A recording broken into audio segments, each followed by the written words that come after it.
Nuestro trabajo es sobre los llamados factores de riesgo para el cáncer cervicouterino. Para introducirlos hablaremos un poco sobre dicha enfermedad. El cáncer cervicouterino es un tumor maligno que inicia en el cuello de la matriz. Casi siempre es asintomático, provocando que este sea detectado cuando ya ha avanzado, aunque puede presentar síntomas como sangrado vaginal anormal entre periodos, flujo vaginal que no cesa de olor y color inusuales o periodos abundantes y más duraderos. Además, después de los tratamientos se pueden presentar problemas funcionales del aparato reproductivo, digestivo y urinario por las radiaciones o cirugías realizadas. Este cáncer afecta principalmente a mujeres de mediana edad de entre 35 y 55 años y es a nivel mundial el tercer tipo de cáncer más común entre mujeres. Por estas razones es importante conocer sus posibles causas y factores de riesgo. Se tiene registrado al virus del papiloma humano como una de las posibles causas de los cánceres cervicales, y los factores de riesgo conocidos son el comienzo de la actividad sexual a temprana edad, tener múltiples parejas sexuales o parejas sexuales de alto riesgo, estar en condiciones económicas desfavorables, padecer algún tipo de enfermedad de transmisión sexual y tener el hábito de fumar. Con el presente trabajo se desean conocer los factores de riesgo más importantes para el cáncer cervicouterino de acuerdo a una base tratada, y así contribuir en lo posible a la prevención de esta enfermedad. Se tiene el conjunto de datos recolectado en el Hospital Universitario de Caracas en Venezuela con 858 pacientes a quienes se les midieron variables relacionadas con el cáncer de cuello uterino y los factores que lo causan. Se cubre información demográfica, hábitos y registros médicos historiales. La base presenta valores faltantes por motivos de privacidad y la descripción de las variables de la base se presenta en la pantalla. Solo para aclarar, las variables de X son diagnósticos según la enfermedad y las últimas 4 variables son pruebas que se hacen para poder determinar si se tiene cáncer o no. Ya que solo se tienen los resultados de las pruebas, pero no una variable que nos diga si se tiene cáncer cervicouterino o no, definimos una variable llamada CC que nos cuenta cuántas de las 4 pruebas dieron positivas. Así, si CC es 0 no se tiene cáncer, si es 1 es poco probable que se tenga cáncer, si es 2 o 3 es probable que se tenga cáncer y si es 4 pues se tiene cáncer cervicouterino. Agregamos esta variable a la base de datos y procedemos a hacer el análisis exploratorio. Iniciaremos el análisis exploratorio de la base utilizando la función scatterplot del paquete CAR. En el primer gráfico mostraremos la relación de la edad con el número de parejas sexuales de los pacientes. Esto debido a que en la investigación vimos que el número de parejas sexuales era uno de los factores que influyen en el desarrollo del cáncer cervicouterino. Podemos ver en el gráfico que hay algunos datos atípicos. Uno podría ser de una persona que tiene 16 años con 28 parejas sexuales y algunas personas que tienen entre 70 y 80 años. Esto porque la mayoría de nuestra población está entre los 20 y 30 años. También pudimos ver que las enfermedades de transmisión sexual son un factor importante de riesgo para contraer cáncer cervicouterino. Es por esto que hicimos el siguiente gráfico, en donde el número de enfermedades de transmisión sexual está en el eje de las Y y la edad en el eje de las X. Podemos ver que son pocas personas que tienen entre 1 y 4 enfermedades de transmisión sexual y son muchas las que no tienen ninguna enfermedad de transmisión sexual. En el siguiente gráfico pusimos en el eje de las Y es el virus del papiloma humano y en el eje de las X la edad. Esto también porque el virus del papiloma humano influye mucho en contraer cáncer cervicouterino, pero en la base solamente 2 personas tienen el virus del papiloma humano. Entonces, esto nos llevaría a preguntarnos qué enfermedades de transmisión sexual u otros factores están afectando en esta base a las personas para contraer cáncer cervicouterino. En el primer gráfico mostramos a la edad en el eje de las X, el número de parejas sexuales en el eje de las y si se tiene una enfermedad de transmisión sexual o no. Podemos ver que la mayoría de los pacientes no tienen ninguna enfermedad de transmisión sexual y podemos resaltar unos datos atípicos, que es una persona que tiene 28 parejas sexuales y la que tiene 15 parejas sexuales y que sí tiene al menos una enfermedad de transmisión sexual. El siguiente gráfico muestra la variable que construimos sumando las 4 pruebas que se hace para saber si se tiene cáncer cervicouterino o no. Podemos ver que en esta base las enfermedades de transmisión sexual no son un gran causante del cáncer cervicouterino, ya que personas que son muy propensas a desarrollar el cáncer cervicouterino están del lado de las personas que no tienen alguna enfermedad de transmisión sexual. En el siguiente gráfico podemos ver la comparación del test de Schiller con la biopsia, ya que en algunas investigaciones vimos que el test de Schiller sirve como incentivo para realizar la biopsia.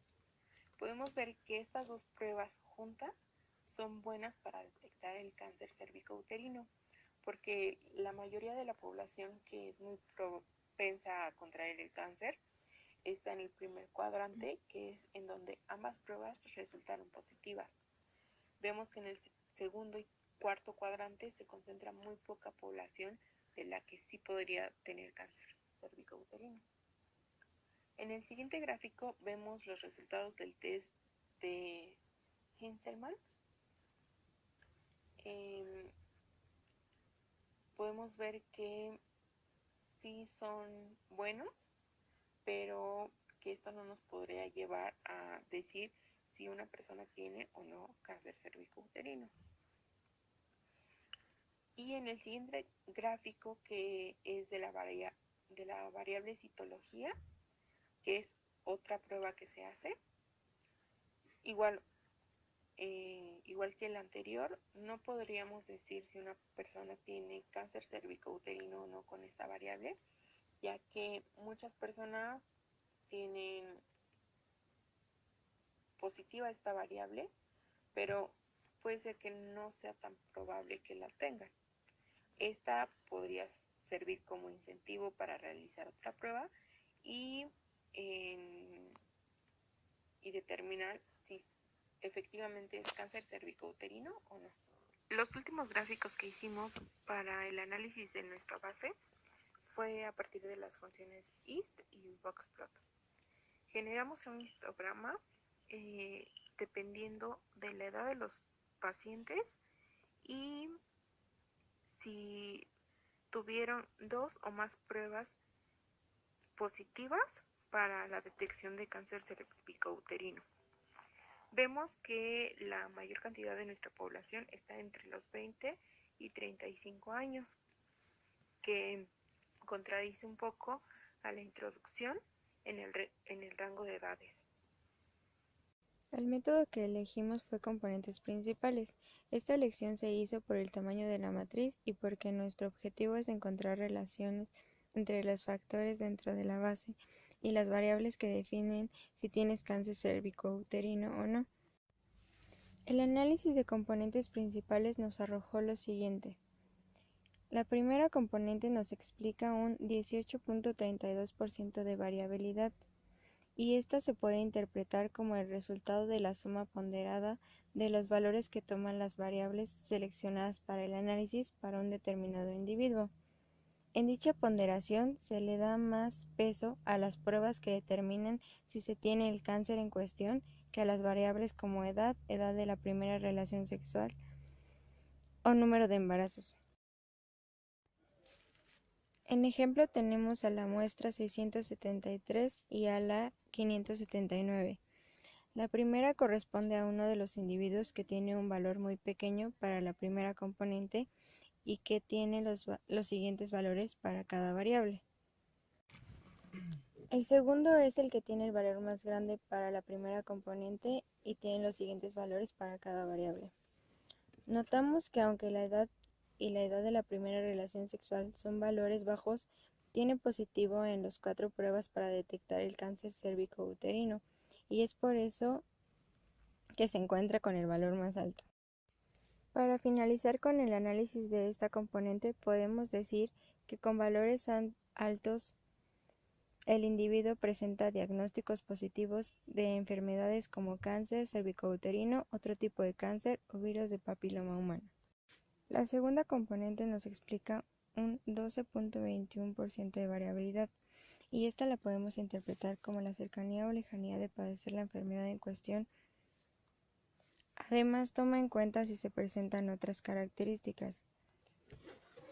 Así, mientras más negativo sea el valor en esta componente, más cercano se está de tener cáncer cervicouterino y de que no haya positivos en otras variables.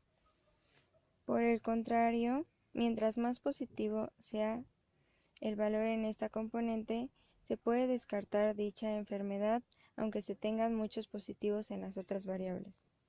Se podría decir entonces que los individuos con valores cercanos a cero en esta componente pueden padecer el cáncer y además contar con otras características en su historial de posibles factores. Podemos concluir entonces que el análisis de componentes principales nos arrojó resultados útiles para nuestro objetivo, ya que podemos observar que las variables ETS y FUMA llegan a ser positivas cuando las pruebas de cáncer también lo son, por lo que, aunque no se asegure que si se padecen enfermedades de transmisión sexual y no se tiene el hábito de fumar no se padecerá cáncer, se toman en consideración para reducir el riesgo en concordancia con las estadísticas.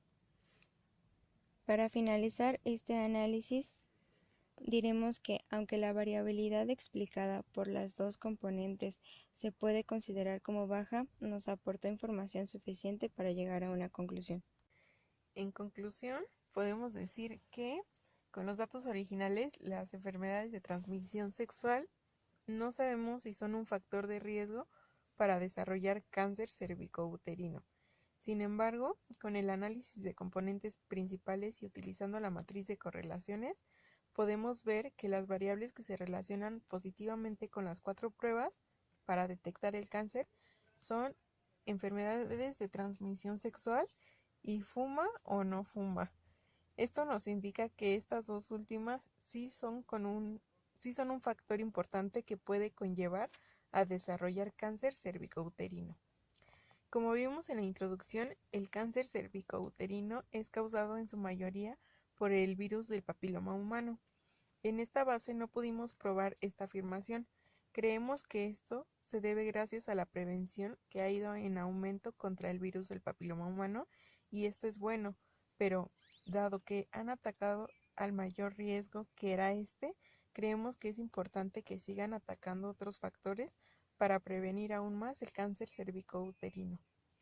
Es importante resaltar que la prevención temprana del cáncer cervicouterino sí puede descartar la posibilidad de desarrollarlo, acudiendo periódicamente al ginecólogo y llevando una vida sexual sana.